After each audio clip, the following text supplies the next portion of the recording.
Oke, teman-teman mahasiswa, siap-siap ya mau terjun ke KKN tematik literasi. Ini kesempatan bagus banget loh. Nah, kami udah pelajari nih panduan penting dari Perpustakaan Nasional sama Kemendikbudristek soal pengelolaan perpustakaan desa atau kelurahan. Ini kan yang bakal jadi fokus Ada nanti. Yuk kita coba bedah bareng-bareng intisarinya. Betul sekali, program ini penting banget. Ini kan kelanjutan dari upaya penyebaran 1.000 buku ke 10.000 desa. Fokusnya memang ke daerah-daerah yang mungkin agak sulit dijangkau atau 3T gitu ya. Tujuannya jelas kok, mengatasi tantangan literasi kita yang ya masih perlu ditingkatkan, terus kurangnya bahan bacaan yang pas, sama pengelolaan perpustakaan desa atau TBM yang mungkin belum optimal. Oke, jadi peran Anda nanti itu strategis banget ya. Membantu gimana caranya buku-buku itu beneran dimanfaatin, terus kapasitas pengelolanya juga naik, dan ujung-ujungnya ya itu, ikut naikin minat baca sama kemampuan literasi warga, terutama anak-anak ya pasti. Panduan ini jadi kayak, pegangan lah ya, biar KKN Anda lebih seragam dan efektif. Nah, sebelum lebih jauh, penting dipahami dulu nih, apa sih esensi perpustakaan desa itu? Ini bukan sekedar tempat nyimpen buku, tapi layanan publik. Untuk siapa? Ya untuk semua, nggak mandang usia, gender, status, pokoknya semua boleh. Fungsinya juga vital banget. Bisa dukung pendidikan, kasih info, keterampilan praktis, numbuhin minat baca, bahkan bisa jadi tempat rekreasi yang sehat dan edukatif. Wah, iya iya. Jadi pusat kegiatan ya. Nah, kalau dikaitkan sama tugas KKN Anda nanti, kemungkinan besar fokusnya bakal banyak di pengelolaan koleksi nih. Panduan ini nekenin banget pentingnya manajemen koleksi. Mulai dari ngembangin koleksi sampai ngolah bahan pustakanya. Tepat. Target minimalnya itu, perpustakaan desa punya sekitar 1.000 judul buku. Bisa cetak, bisa digital. Yang penting, isinya relevan ya, sesuai sama apa yang dibutuhin dan diminati masyarakat di sana.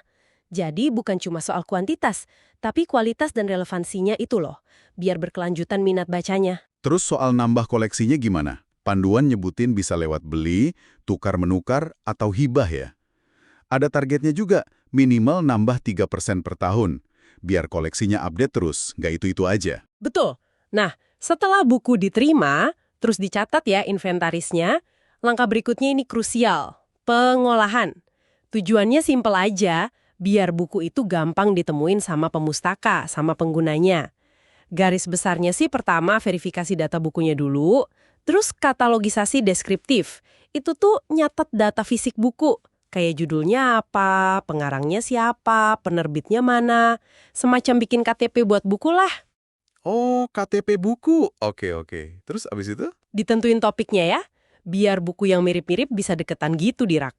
Panduan juga nyaranin pakai daftar istilah standar ya, kayak tajuk subjek online Perpusnas, biar seragam. Iya, betul. Misalnya ada buku judulnya Rahasia Pendengaran Hebat, satu lagi Anatomi Telinga Manusia. Nah, subjeknya bisa diseragamin jadi telinga, jadi orang nyari gampang. Setelah subjek, baru dikasih nomor klasifikasi, semacam alamat buku di rak. Tahuan jadi 10 kelas utama. Jadi kayak kode pos lah buat nemuin lokasi buku di perpustakaan. Jadi DDC ini kayak peta pengetahuan gitu ya? Bantu orang nemuin apa yang dicari, atau malah nemu hal baru yang menarik? Keren juga ya? Iya, betul sekali. Nah, setelah semua data dan alamat siap, bukunya perlu disiapin fisiknya.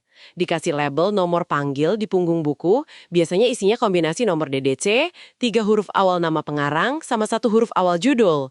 Terus dilengkapi juga sama kartu buku, slip tanggal kembali, sama kantong buku. Ini buat memudahkan proses pinjam-meminjamnya nanti. Oke, kebayang prosesnya. Nah, selain koleksi dan pengolahannya, sarana prasarananya juga penting kan ya? Panduan juga nyinggung soal standar minimal sarana. Lokasinya harus strategis, gampang dijangkau warga, ruangannya minimal 56 meter persegi, cukup buat area koleksi, area baca, sama tempat sirkulasi peminjaman. Betul. Plus, perabot dasarnya juga harus ada.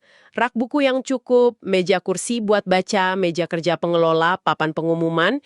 Idealnya lagi nih, ada fasilitas pendukung kayak komputer. Syukur-syukur ada akses internet. Sama alat keamanan standar kayak APAR.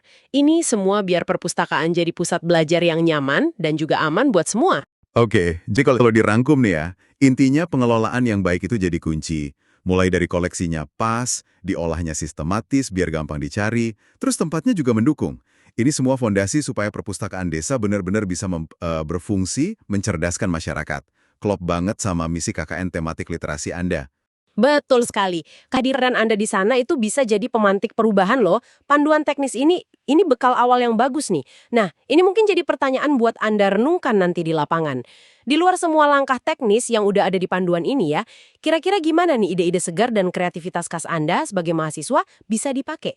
Gimana caranya bikin perpustakaan desa ini jadi tempat yang lebih dari sekedar tumpukan buku, jadi ruang yang hidup, yang menarik, yang benar-benar jadi pusat inspirasi dan pembelajaran buat masyarakat di sana?